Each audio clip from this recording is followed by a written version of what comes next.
আলুর বহু রেসিপি বাড়িতে বানিয়েছেন, এবার বানান মশলা আলু।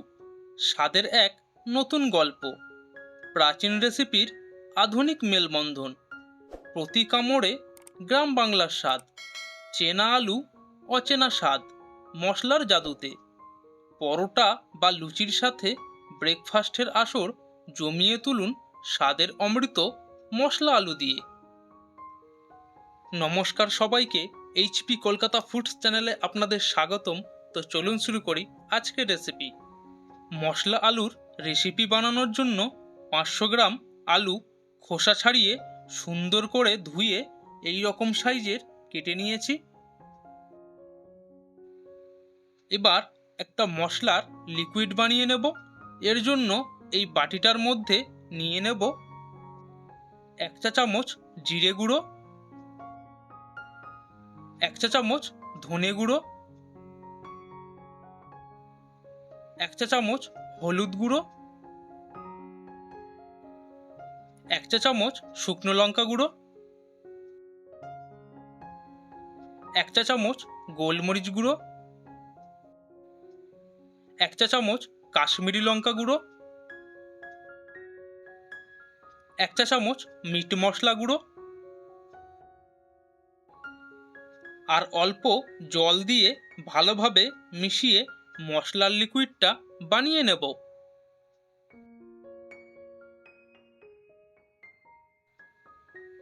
মশলার লিকুইড রেডি হয়ে গেছে, এটা পরে ব্যবহার করব। মশলা আলু বানানোর জন্য আলুগুলো আগেই সেদ্ধ করে নেব। এর জন্য কড়াইতে পরিমাণ মতো জল দিয়ে দেব।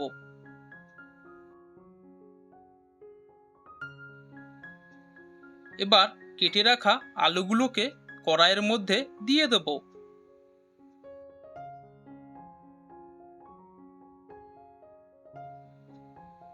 সব আলুগুলো দিয়ে দিয়েছি। এবার ঢাকা দিয়ে কিছুক্ষণ সেদ্ধ করে নেব।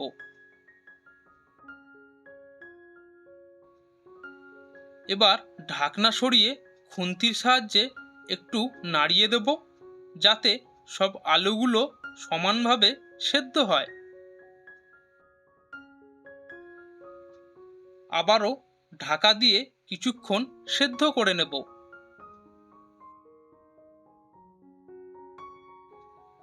এবার ঢাকনা সরিয়ে একটা কাঁটা চামচের সাহায্যে দেখে নেব আলুগুলো ঠিকঠাক সেদ্ধ হয়েছে কিনা।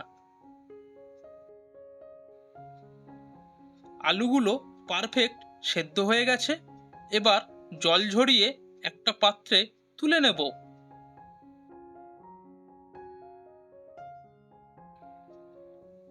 কড়াইতে পরিমাণ মতো রিফাইন্ড তেল দিয়ে তেল অল্প গরম করে নেব। এবার অল্প গোটা জিরে ফোড়ন দিয়ে অল্প ভেজে নেব। এরপর 4 টেবিল চামচ আদা বাটা দিয়ে ভালোভাবে ভেজে নেব, যাতে আদার কাঁচা গন্ধ একটুও না থাকে। এই রেসিপিতে পেঁয়াজ ও রসুনের ব্যবহার হবে না, তাই আদার পরিমাণ একটু বেশি লাগবে। হাফ টেবিল চামচ কাঁচা লঙ্কা বাটা দিয়ে অল্প ভেজে নেব। আগে বানিয়ে রাখা মশলার লিকুইড এই সময় দিয়ে দেব। মশলার বাটিতে অল্প জল দিয়ে ধুয়ে দিয়ে দেব।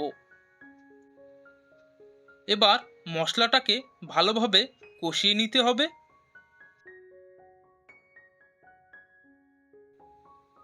এক চা চামচ চিনি দিয়ে দেব টেস্টটাকে ব্যালেন্স করার জন্য। এবার অল্প জল দিয়ে মশলা আরও কিছুক্ষণ কষিয়ে নেব, যাতে মশলার কাঁচা গন্ধ একটুও না থাকে। দেখুন মশলা থেকে তেল ছেড়ে দিয়েছে। এই সময় সেদ্ধ করে রাখা আলুগুলো মশলার মধ্যে দিয়ে ভালোভাবে কষিয়ে নেব।